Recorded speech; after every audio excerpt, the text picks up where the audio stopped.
Basheerbagh press club में तेलंगाना के शहीद श्रीकांत चारी की बरसी के मौके पर यूथ डे कॉन्फ्रेंस मुनक्किद की गई। इस कॉन्फ्रेंस में वज़ीर बराए ट्रांसपोर्ट और बीसी वेलफेयर पूनम प्रभाकर ने शिरकत की। इस मौके पर उन्होंने श्रीकांत चारी को खिराज अक़ीदत पेश किया और कहा कि तेलंगाना हुकूमत इनके ख्वाबों को पूरा करने के लिए पुरअज़्म है। उन्होंने कहा कि श्रीकांत चारी ने तेलंगाना तहरीक में नई रूह फूंकी और अपनी कुर्बानी के ज़रिए लोगों को जिद्दोजहद के लिए मुतासिर किया। पूनम प्रभाकर ने कहा कि तेलंगाना की तहरीक के दौरान कई मुश्किलात और रुकावटों का सामना किया गया, लेकिन अवाम की अमंगों और क़ायदीन की मेहनत से तेलंगाना का क़याम मुमकिन हुआ। उन्होंने ये भी कहा कि तेलंगाना की तश्कील का सहरा मोहतरमा सोनिया गांधी को जाता है, जिन्होंने अवाम के मुतालबात को समझते हुए तेलंगाना के क़याम में अहम किरदार अदा किया। इस कॉन्फ्रेंस में तेलंगाना तहरीक के दौरान दी गई कुर्बानियों और इनके असरात पर भी रोशनी डाली गई। वज़ीर ने कहा कि शुहदा और तहरीक में हिस्सा लेने वाले कारकुनों की खिदमात को याद रखा जाएगा और इनके ख़ानदानों के लिए 250 गज़ ज़मीन मुख्तस करने की तजवीज़ वज़ीर आला को पेश की जाएगी। उन्होंने कहा कि हुकूमत ने मुख्तलिफ़ शोबों में इस्लाहात और फलाही इक़दामात किए हैं। इस मौके पर वज़ीर जोपल्ली कृष्णा राव और रुकन कौंसिल कोदंडा राम व दीगर भी मौजूद थे।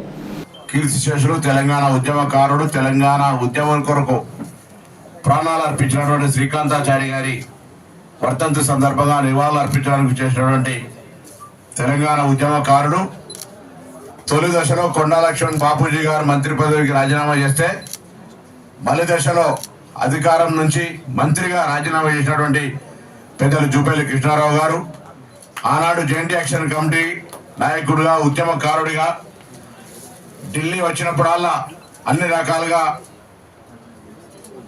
వారికి చేదోడు వాదోడుగా మాకు సమాచారము లేదా డ్రాఫ్ట్ కారించి పెడితే ప్రతి సంబంధించిన విషయం లోపల మాకు సలహాలు సూచనలు ఇచ్చినటువంటి పెద్దలు గౌరవనీయులు కోదండరామ్ గారు అదేవిధంగా సలీం పాషా గారు, అరుణ్ కుమార్ గారు, దశరథ్ గారు, రవి నాయక్ గారు, కొత్త రవి గారు, ఎర్ర వీరన్న గారు, ప్రశాంత్ గారు, రవి నాయక్ గారు, కొత్త రవి గారు, ఎర్ర వీరన్న గారు, అదేవిధంగా శేఖర్ గారు, మనోజ్ గారు, మొత్తంగా భువనగిరి పోవాల శ్రీకాంత గారు చారి గారి తల్లి శంకరమ్మ అక్కడ ప్రోగ్రాం పెట్టి రమ్మని చెప్పింది. కానీ నేను హైదరాబాద్ ఇన్ఛార్జ్ మంత్రి కావడం వల్ల సాయంత్రం కొన్ని కార్యక్రమాలు ఉన్నాయి.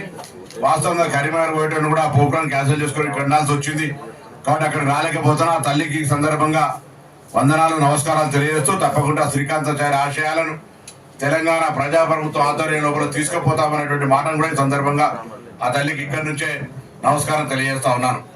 శ్రీకాంతాచారి గారు ఉద్యమాన్ని రగిలించినటువంటి వ్యక్తి, ప్రాణ త్యాగం చేసి చస్తూ కూడా నాకు తెలంగాణ కావాలి, జై తెలంగాణ అని నినాదం ఇచ్చిన సందర్భంలో పార్లమెంటులో ఉన్న మేము ఆ స్ఫూర్తితోటి మాకే పదవులు వద్దు, తెలంగాణ సాధన ఏ ఆర్టికల్ 3 తోటైతే తెలంగాణ శాసనసభ తిరస్కారం చేసిన తర్వాత కూడా డాక్టర్ బాబాసాహెబ్ అంబేద్కర్ గారు రచించిన రాజ్యాంగంలో ఉన్నటువంటి సూత్రం ప్రకారంగా తెలంగాణలో పార్లమెంటులో తెలంగాణ బిల్ పాస్ చేయించడానికి కొరకు ఆ రోజు పార్లమెంట్ సభ్యుడిగా గట్టిగా పోరాటం చేయడానికి శ్రీకాంతాచారి మృతి కూడా మాకు ఒక